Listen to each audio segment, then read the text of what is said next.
Wait, are they really using those ancient weapons? Commander Rock stared at the monitor, his green-tinted eyes widening in disbelief. That can't be right. What are those things called again? Ballistics, he asked. His lieutenant nodded, equally baffled.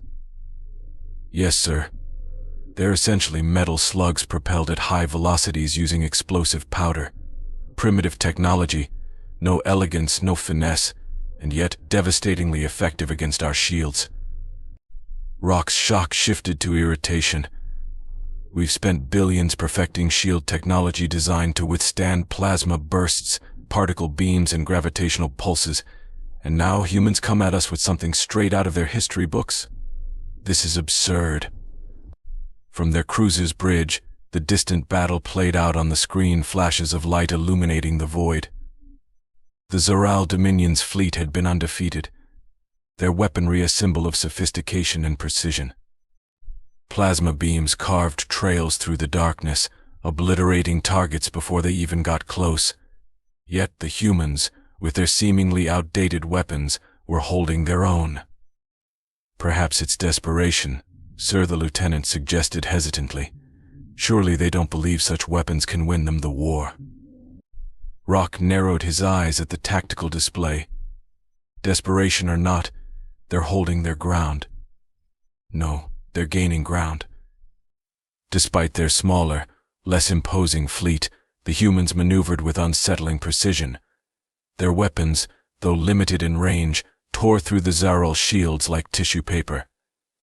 Each projectile hammered through the energy barriers with alarming efficiency, reducing the once impenetrable defenses to rubble. The commander studied the human ships more closely. They looked cobbled together, scarred and patched as though salvaged repeatedly. Yet their formations were tight and disciplined, a sharp contrast to their rugged appearance. Bring up the feed from the forward recon ship, Rock ordered. The screen zoomed in on the lead human vessel, a mishmash of angular metal plates prioritizing function over form. Small hatches opened, turrets swiveling to target the Zoral ships. Rock almost laughed at the sight. Are they seriously firing projectiles out of tubes? One of his officers, a senior tactician, looked uneasy as he answered. Sir, those are kinetic weapons, railguns. They fire solid metal slugs using electromagnetic force. They're extremely powerful. Rock scoffed. Our shields are designed to withstand energy-based attacks. Metal slugs can't possibly be doing this much damage. The tactical officer cleared his throat nervously. Respectfully, sir, they are. The slugs are so dense they bypass our shields entirely, as if they aren't even there. We're losing ships. Rock clenched his jaw, refusing to believe it. We are the Zoral Dominion, conquerors of star systems. And we're being pushed back by relics of the past. Fire the plasma cannons. Concentrate on their lead ship. Let's show them what true superiority looks like. The ship's plasma cannons roared to life, targeting the lead human vessel. But the humans reacted swiftly, the targeted ship veering sharply out of range with unnerving precision. Rock's frustration grew as he watched. How are they? He trailed off, suppressing the flicker of doubt creeping into his mind. They can't keep this up, he muttered to himself. They must have limited ammunition. Once they reload, we'll strike. The Zoral fleet closed in, plasma beams carving through space. But the humans countered, moving even closer, their crude weapons tearing through Zoral shields and hulls alike. The smaller projectiles peppered the ships, followed by larger ones that punched through their defenses effortlessly. Sir, the tactical officer whispered, his voice tinged with disbelief. They're adapting. Every time we counter, they adjust. It's as though they're predicting our moves. Impossible, Rock snarled. We have the most advanced technology, the most sophisticated tactics. They're just lucky, but as another Zoral ship erupted into flames, he couldn't ignore the truth. The humans weren't relying on luck. They were relentless, adaptable, and terrifyingly effective. A warning flashed on the screen: hull breach on decks 5 through 7. Structural integrity compromised. How Rock barked, his composure slipping. These are just chunks of metal, not energy fields. How are they penetrating? The lieutenant's voice was tense. It's the kinetic energy, sir. The slugs are propelled with such force that they rip through our ships. As another Zaral vessel crumbled under the assault, Rock stared at the screen, his disbelief giving way to a grudging respect and the unsettling realization that the humans' primitive technology was anything but. As though it meant nothing. They're targeting critical systems, the lieutenant reported grimly. It's as if they know exactly where to strike. Commander Rock felt a chill run down his spine. In all his years of warfare, he had never faced anything like this. The humans were wielding relics of an ancient-era primitive weapons that should have been utterly ineffective against the Zaral Dominion's advanced technology. Yet here they were, going toe-to-toe with a force that should have annihilated them in moments. It felt as though the humans had been designed specifically to dismantle everything Rock thought he knew about war. They had bridged an impossible gap, combining archaic weaponry with an unnerving mastery of tactics. Rock's mind raced, searching for a counter-strategy. He needed a way to turn the tide before they lost more ships. But every weakness he thought he had identified, the humans exploited and adapted to before he could act. It was as though they had prepared for this exact battle long before it began. They're turning every disadvantage into an advantage, Rock muttered, watching the screen in disbelief. Their outdated technology was being wielded with deadly precision, and the ships around him continued to explode in a horrifying cascade of destruction. Rock gripped the edge of his console tightly, his claws scraping against the metal surface.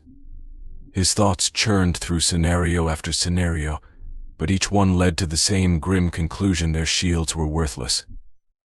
The humans' blunt, brutal projectiles were tearing through every precaution the Zaral Dominion had taken. It was like watching a colony of ants devour a mighty beast, their endless bites slow but inevitable. Sir, the lieutenant interrupted, snapping Rock from his thoughts. The human fleet is repositioning. They're splitting into 2 formations and flanking us from the sides. Rock growled in frustration, but forced himself to focus. Good. Let them try. Prepare the short-range disruptors. If they want to get close, we'll fry their systems from within. The Zaral disruptors powered up, unleashing waves designed to disable electronics and scramble enemy navigation. Against any other fleet, these waves would have been catastrophic, leaving ships helpless and vulnerable. But as the disruptor waves washed over the human fleet, their ships pressed forward without hesitation. The tactical screens lit up with data. The humans' projectiles were still firing ugly, brutish weapons slicing through space with sheer velocity and density. Their strategy was as audacious as it was reckless, abandoning any notion of self-preservation as they charged directly into the disruptor fields. They're pushing through, the tactical officer said, awe creeping into his voice. Their ships should be malfunctioning. Their systems should be failing. But they're still moving forward. How Rock snarled. Disruptor waves should render any fleet useless at this range. One of the officers hesitated before replying, Commander, we believe. The humans are relying on analog systems. The word felt alien to Rock. Analog? You mean mechanical systems? The idea was almost laughable. The Zaral fleet boasted state-of-the-art quantum-linked technology capable of instant responses and flawless adjustments. And here were the humans, charging at them with ships seemingly powered by gears, levers, and rudimentary circuits. It's crude, the officer admitted, but effective. The disruptors don't affect them the same way. The humans seem to have realized long ago that over-reliance on digital and energy-based technology makes them vulnerable. Rock's teeth clenched as he watched the human ships continue their advance, moving with unsettling precision. Every one of the Zeral's technological advantages had been neutralized. It was as though the humans had anticipated this exact confrontation. "They're not just using old technology," Rock muttered to himself. "They're using it against us." It was a bitter realization. Where the Zaral Dominion had pursued endless innovation, the humans had fortified their supposed weaknesses, transforming them into strengths. What the Zaral viewed as outdated, the humans had weaponized with terrifying efficiency. "They're within range of our primary turrets," the lieutenant reported. "Shall we engage?" "Yes," Rock ordered sharply. "Target the lead ships." The primary cannons fired, plasma beams streaking across space toward the human fleet. Several ships were hit, their hulls igniting in bursts of fire as they veered off course. Rock felt a flicker of satisfaction finally, a victory. But it was short-lived. The humans regrouped almost instantly, their fleet pulling back into a tighter formation. Rock recognized it immediately. "A defensive shield tactic," he murmured. "They're conserving their forces." "They're retreating," he said aloud, a glimmer of hope sparking in his chest. "They're out of ammunition. They have no choice but to fall back." But even as he spoke, a chill ran through him. Deep down, he knew this wasn't a retreat born of panic. The humans weren't fleeing, they were regrouping, recalibrating their strategy. Worse, they were doing so with purpose. "Commander," a tactical officer called out, his voice shaking. "We've intercepted encrypted signals from their fleet. They're coordinating an attack, sir. It's unconventional." "What do you mean by that?" Rock demanded sharply. "They're transmitting audio signals, sir, human voices across their fleet," the lieutenant explained. "There's no discernible language, no digital encoding. It's as if they're issuing commands verbally, relying solely on speech instead of a network system." Rock's brow furrowed. Speech-based communication? In the middle of a battle? How crude can they get? The Zaral relied on instantaneous data exchanges, neural interfaces, and quantum-linked processors. Speech was primitive, slow, imprecise, and outdated. Yet, inexplicably, it was working. The humans were adapting, coordinating, and reorganizing their forces in real time. "Commander, they're moving again," the lieutenant called out, breaking Rock's train of thought. On the display, the human fleet had regrouped and was advancing once more, their ships falling into a perfectly synchronized line. Their movements were unnervingly precise, every ship converging into an unbreakable formation. "Launch the torpedoes," Rock ordered. "Intercept them before they close the gap." Torpedoes erupted from their launch tubes, streaking across the void toward the advancing human fleet. But just as they approached, the humans split into smaller groups, weaving effortlessly around the oncoming attack. It was as if they had predicted the move, each ship maneuvering with an agility Rock would never have expected from such rugged, outdated vessels. Every ounce of their skill and coordination was being used to evade the Zaral assaults. Rock's chest tightened as he watched them press forward. This wasn't just a battle for survival, the humans were advancing with purpose. They were preparing for something, a final, decisive move. "Prepare the remaining disruptors," Rock barked. "Lock onto their main formation. Deploy every defensive measure we have. We cannot let them close the gap." The Zaral fleet scrambled, launching mines and drones in a desperate attempt to create a barrier between themselves and the advancing humans. But the humans surged forward undeterred, weaving through the defenses with uncanny precision. Each evasion brought them closer, their line unbroken. The tension on the bridge was palpable as the gap between the two forces narrowed. The Zaral's long-range weaponry, once their greatest strength, was now useless. The humans had forced them into close-quarters combat, where their advanced systems faltered. Rock's frustration boiled over as he realized the humans had turned the tide, exploiting every advantage the Zaral thought they possessed. "Commander," the tactical officer murmured, fear evident in his voice, At this rate, they'll be within minimum safe distance in under a minute. Rock's stomach twisted. The humans had predicted every countermeasure, exploited every weakness, and adapted with terrifying efficiency. They weren't just fighting, they were learning, studying, and evolving with each skirmish. "Hold the line," Rock shouted, his voice tinged with desperation. His mind raced, searching for a final strategy to turn the tide, but deep down he knew the humans had already anticipated his next move. Their path was clear, their goal unwavering. As the gap between the fleets closed, Rock's instincts screamed at him to pull back, to regroup, but his pride wouldn't allow it. They were the Zaral Dominion, conquerors of worlds. They couldn't retreat against a species wielding such primitive weaponry. Yet, as the humans closed in, Rock couldn't shake the growing sense of inevitability. "Prepare for close quarters combat," Rock barked. "If they want to make this personal, so be it." The crew scrambled, reconfiguring the ship's systems for close-range engagement. But the Zaral's weapons, designed for elegant long-range annihilation, were clumsy and inefficient at such a short distance. They had no choice but to fight. The first human ship struck, colliding with Zaral defenses with devastating force.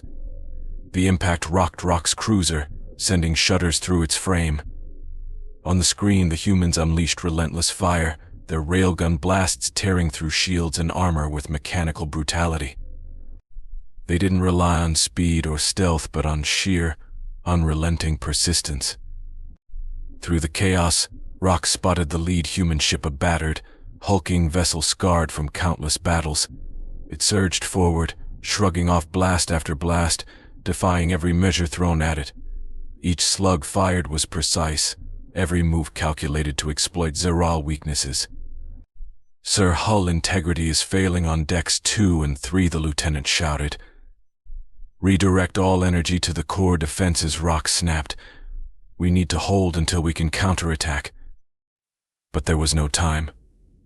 The humans had breached the outer hull, their ships circling like predators, closing in on their prey. Through magnified screens, Rock could see their crews, now grim, hardened faces, their determination etched into every line. They were focused, disciplined, and entirely unyielding. Suddenly, the comms flickered. A human face filled the screen, a commander, his eyes calm and steady. He spoke with a voice both calm and firm. "Commander Rock of the Zaral Dominion," he began. "Your forces have fought bravely, but your technology, your tactics, they're built on the illusion of invincibility. You never prepared for an enemy who could adapt, who could endure." Rock clenched his fists, anger and frustration boiling within him. "You underestimate us humans. The Zaral have conquered entire systems. You are nothing but a temporary inconvenience," Rock sneered. The human commander's expression didn't waver, his eyes narrowing with quiet defiance. "We're more than an inconvenience, Commander. We're humanity. We don't conquer, we survive, we adapt, and we overcome. That is our strength." With that, the transmission ended, and Rock's ship was hit by a devastating barrage. The bridge erupted into chaos as alarms blared and the ship groaned under the unrelenting assault. Bulkheads collapsed, systems overloaded, and screens flickered before going dark. Smoke filled the air as the crew desperately tried to maintain control, but it was futile. The battle was lost.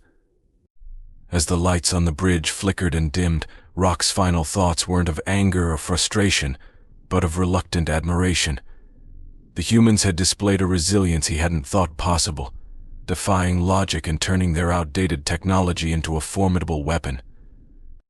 What the Zaral had dismissed as primitive was, in truth, their greatest strength, used to exploit every ounce of the Zaral's overconfidence.